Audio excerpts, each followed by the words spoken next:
اور ایک بات کہہ رہا ہوں، یہاں فیروز خان صاحب بیٹھے ہوئے ہیں، آپ کے امیدوار ہیں، ایک بات بہت کلیئرٹی کے ساتھ کہہ رہا ہوں، اگر مجلس اتحاد المسلمین کے صدر قرآن تو اٹھاتے ہیں نا، ان کے والد بھی قرآن اٹھائے تھے، اور قرآن سب کے لیے قابل عزت و احترام کی کتاب ہے۔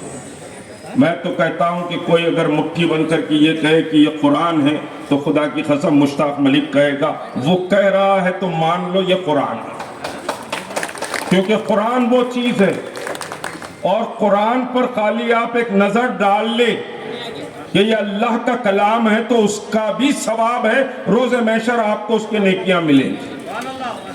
اب جو بات کہہ رہا ہوں، سیکریٹریٹ کی دونوں مساجد بنی، یقیناً بنی، اس کی پوری تفصیل میں نہیں جاؤں گا، کتنا احتجاج کیا، کیا کیا کیا، سڑک پہ نماز پڑھی گئی، فلاں کیا، وہ بھی بات کچھ آپ کے سامنے رکھ دوں گا، لیکن خدا کی قسم یہ بتلا دو، جبکہ جب سنگ بنیاد رکھا جا رہا تھا تو مشتاق ملک کے گھر پر دونوں طرف سمجھیے کہ پولیس کا پیرا بٹھایا گیا تھا کہ مشتاق ملک نکل نہ سکے۔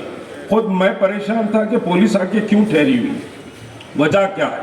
نہیں صاحب آپ کو ابھی باہر نہیں جانا ہے، اتنا ہی کہہ رہے۔ بعد میں میرے ذہن میں اسٹرائک کرا سیکریٹریٹ مساجد کا سنگ بنیاد یہ کمبختے آج رکھ رہے ہیں، تو اس کا کہیں چکر ہے کیا؟ بہرحال دوسرے دن چیف منسٹر صاحب اور دنیا میں بتلائیے کہیں ایسا ہوا ہے، کہیں ایسا ہوا ہے کہ خاتون کسی مسجد کا افتتاح کرے؟ آپ بتائیے۔ میں سمجھیے کہ صاحب اسلامی تاریخ اور دنیا کی تاریخ سے کچھ واقف ہوں اور پڑھتا بھی رہتا ہوں، تو یہ کہ دنیا کی کہیں بھی ایک عورت مسجد کا افتتاح نہیں کری۔ اب وہ عورت کون تھی، کیا تھی، وہ سب آپ کو معلوم ہے۔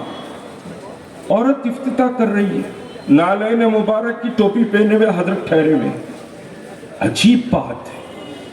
اور پھر اس کے بعد میں جو اصل بات کہہ رہا ہوں کہ یہاں نام پلی کے کانسٹیٹوئنسی کے احمد نگر کے اس نشیمن ہوٹل کے سامنے اس جلسے میں کہہ رہا ہوں، اگر مسجد ہاشمی اسی مقام پر ہے، اسد الدین اویسی قسم کھا لے تو مشتاق ملک کوئی مخالفت نہیں کرے گا، خاموش بیٹھ جائے گا۔ آپ اس بات سے راضی ہیں تو ہاتھ اٹھائیے کہ مسجد ہاشمی اس جگہ نہیں بنی ہوئی ہے جس جگہ مسجد ہاشمی کی بات کی جا رہی ہے۔ مسجد ہاشمی کی جگہ بدل دی گئی، ہاں مسجد معتمدی وہیں بنی ہوئی، مسجد ہاشمی وہاں نہیں بنی ہوئی۔ اور جو حکومت مسجدیں گراتی، ان کے باپ کی زمین نہیں تھی، وقف بورڈ کی زمین تھی، وہ وقف بورڈ کی زمین تھی۔ اس زمین پر بنی ہوئی مسجدوں کو بلڈوز کیا انہوں نے۔ ان کو حیا بھی نہیں آتی کہ یہ بی آر ایس کے سمجھیے کہ دروازے پر جا کر سلام کرتے ہیں، اپنا ماتھا ٹیکتے ہیں اور کیا کیا کرتے ہیں۔ جو مسجدیں گراتا ہے، جو قرآن کی عظمت کو خاطر میں نہیں لاتا، بلڈوز کیا اور پورے قرآن مجید اور جانی مازوں کو اٹھا کر پھینک دیا۔ ہم چلا رہے ہیں کہ بتلاؤ قرآن مجید کہاں ہے؟ ایم پی صاحب کے گھر میں ہے تو اعلان کر دو، ہوم منسٹر کے گھر میں ہے تو اعلان کر دو، اس مسجد کے امام کے گھر میں ہے تو اعلان کرو۔ کوئی جواب نہیں دیا گیا۔ مسجدوں میں قرآن مجید موجود تھا، اس سے بڑھ کر مسلمانوں کی حمیت اور غیرت کو رونقنے والی بات کوئی اور نہیں ہو سکتی، کوئی اور نہیں ہو سکتی۔ اور آپ بابری مسجد بابری مسجد بابری مسجد کہتے ہیں، کبھی زندگی میں ایودھیا گئے کیا؟ پوچھ لو ان سے۔ مشتاق ملک 2 بار ایودھیا میں گرفتاری دیا ہے، میں اپنی تاریخ نہیں بتلاؤں گا۔ کبھی انہوں ایودھیا گئے کیا؟ پوچھ لیجئے۔ مسجد کی شہادت سے پہلے، شہادت کے بعد ایودھیا میں میں نے گرفتاری دی ہے اور پھر بڑے قافلے کے ساتھ دی ہے۔ بابری مسجد بابری مسجد بابری مسجد، یہاں کتنے مسجدیں شہید ہوئی؟ یہاں کی مسجدوں پر کبھی چیف منسٹر سے بات کرے. اب آخری بات, کیونکہ وقت بہت کم ہے, پھر آپ کو امیدوار کو بھی سننا ہے, دوسرے بھی ہیں. فیروز خان صاحب نماز نہیں پڑھتے, ابھی نماز پڑھ کے آئے الحمدللہ, مغرب کی نماز پڑھ کر وہ آئے ہیں یہاں پر. پر فیروز خان صاحب نماز نہیں پڑھتی. فیروز خان صاحب فلاں بار کو جاتے, فیروز خان صاحب ڈانس کرتے, فیروز خان صاحب سمجھیے کہ آپ کے میوزک سنتے. تو کیا فیروز خان کو آپ لوگ مسجد کا امام بنانے والے ہیں؟ بولیے, فیروز خان کو قادریہ مسجد کا امام بنانے والے ہیں, یا کوئی فسلان سر میں بڑی مسجد بننے والی ہے جہاں فیروز خان نماز پڑھائیں گے اور فتوے لکھتے رہیں گے؟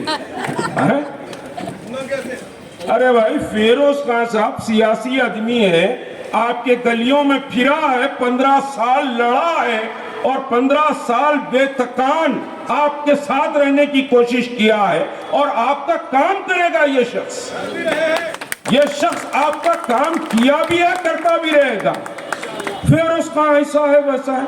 تو مسجد دارالسلام میں مسجد بننے والی ہے جس میں فیروز خان صاحب کو امام بنانے والے, ہاں کیا کرنے والے؟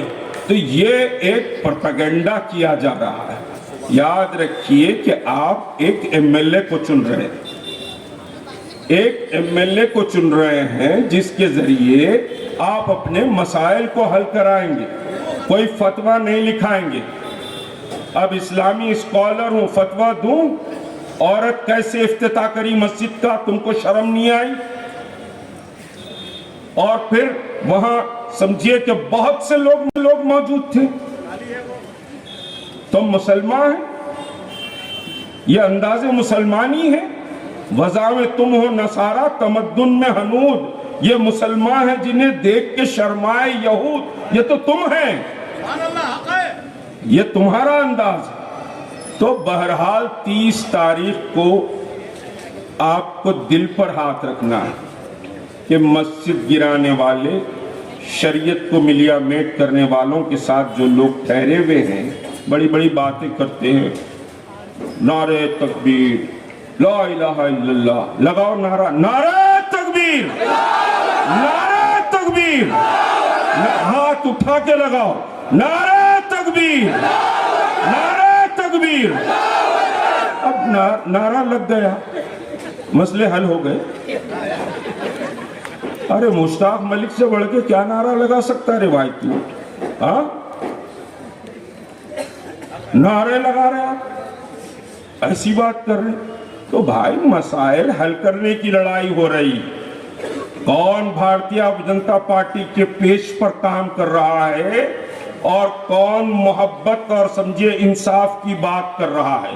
آج کانگریس کے فیروز خان کے اس پلیٹ فارم پر ہوں تو راہل گاندھی کا یہ لفظ مجھے کانگریس کی تائید کرنے پر مجبور کیا. میں کوئی کانگریس کا اسپوکس پرسن نہیں ہوں. ہم 94 میں کانگریس کو اپنے پیروں تلے کھندل دیے تھے اور این ٹی راما راؤ کو سمجھیے کہ صاحب ہم نے کھل کر تائید کی تھی, اس کو بلایا بھی تھا اپنے اسٹیج پر, بزرگ جانتے ہیں. لیکن راہل گاندھی نے کیا کہا؟ راہل گاندھی نے کہا کہ ہم آر ایس ایس اور اس کی آئیڈیالوجی سے لڑائی لڑیں گے, اور جو آر ایس ایس اس کی آئیڈیالوجی سے لڑائی لڑنے کی بات کرتا تو اس کے ساتھ ہم کو کھڑے رہنا چاہیے, اس کے ساتھ ہم کو کھڑے رہنا چاہیے. یہ پردے کے پیچھے آر ایس ایس کے گیم پلانر, یہ پردے کے پیچھے بی جے پی کی دلالی کرنے والے لوگ آپ کے سامنے آ کر R S S Mohan Bhagwat کیا کیا کہتے ہیں. تو بہرحال سمجھیے آپ حق کو سمجھیں اور آپ حالات کو بھی سمجھیں.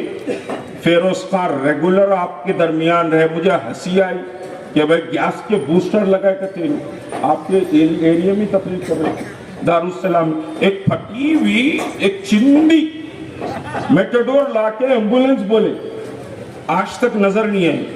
بولنے بیٹھا تو رات تمام بول سکتا ہوں ان کے تعلق سے. اتنا جھوٹ. آپ لڑیے سیاست کریے لیکن جھوٹ اتنا بولیں گے. انہوں کہتے کووڈ میں ایک پورا ریلیف کا کام کرے. ارے نکلا 1.5 مہینے کے بعد اور آکے ہاتھ لگا دیا ایک جنا یہ بانٹ رہا تھا. ارے اب وہ سب باتوں میں بہرحال نہیں جاؤں گا. تو یہ لڑائی بھارتیہ جنتا پارٹی کے دلالوں کے خلاف ہے. آپ کو نعروں میں نہیں آنا ہے. 30 تاریخ کو صرف آپ نہیں پورا خاندان نکل کر آپ کو فیروز خان کو جتانا ہے. پنجے کے نشان پر آپ کو سمجھیے کہ ووٹ ڈالنا ہے. اور یہ یاد رکھ لیجئے یہ ووٹ حق کا اعلان ہوگا, صداقت کا اعلان ہوگا. اور حق اور صداقت والے لڑائی تو جاری رکھتے ہیں, لیکن جو رپورٹ گراؤنڈ رپورٹ آپ کے اس حلقے سے ہے, میں پوری امید کے ساتھ اور اللہ پر یقین رکھتے ہوئے کہہ رہا ہوں کہ 3 تاریخ کو فیروز خان اسی چورستے پر کامیابی کے پھول پہنے. ہر خبر پر نظر رکھنے کے لیے ہمارے چینل کو لائک، شیئر اور سبسکرائب ضرور کیجیے. Crime control news Hyderabad.